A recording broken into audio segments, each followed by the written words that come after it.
ನಗರದ ಖಾಸಗಿ ಬಸ್ ನಿಲ್ದಾಣದ ಬಳಿ ಖಾಸಗಿ ಬಸ್ ಹಾಗೂ ಆಟೋ ನಡುವೆ ಡಿಕ್ಕಿಯಾಗಿ ಮೂವರಿಗೆ ಗಂಭೀರ ಗಾಯಗಳಾದ ಘಟನೆ ನಡೆದಿದೆ. ಖಾಸಗಿ ಬಸ್ ಬ್ರೇಕ್ ಫೇಲ್ ಆಗಿ ಎದುರುಗಡೆ ಬರ್ತಿದ್ದ ಆಟೋ ಹಾಗೂ ಬೈಕ್ಗಳಿಗೆ ಡಿಕ್ಕಿ ಹೊಡೆದ ಪರಿಣಾಮ ಆಟೋದಲ್ಲಿದ್ದ ಪೂಜಾ, ಮಹಾಂತೇಶ್, ನಿಂಗರಾಜ್ ಎಂಬುವರಿಗೆ ಗಂಭೀರ ಗಾಯಗಳಾಗಿದ್ದು, ಆಟೋ ಚಾಲಕ ನಿಂಗರಾಜ್ ಸ್ಥಿತಿ ಗಂಭೀರವಾಗಿದೆ ಅಂತ ಪೊಲೀಸರು ಮಾಹಿತಿ ನೀಡಿದ್ದು, ಹೆಚ್ಚಿನ ಚಿಕಿತ್ಸೆಗಾಗಿ ದಾವಣಗೆರೆಗೆ ಕರೆದೊಯ್ಯಲಾಗಿದೆ.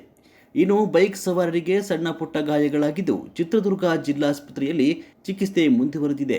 ಬಸ್ ಡಿಕ್ಕಿ ಹೊಡೆದ ರಭಸಕ್ಕೆ ಆಟೋ ಸಂಪೂರ್ಣ ನಜ್ಜುಗುಜ್ಜಾಗಿದೆ.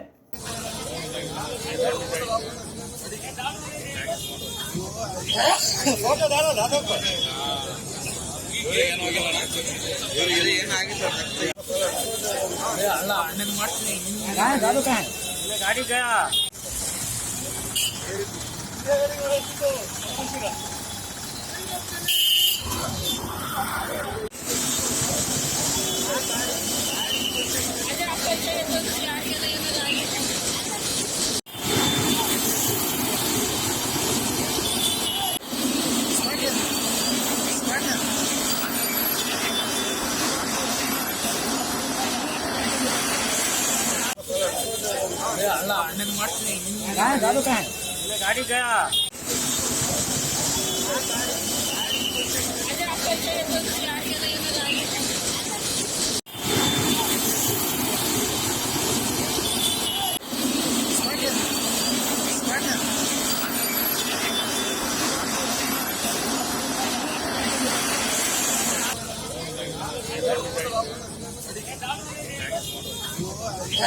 फोटो डालो दादा को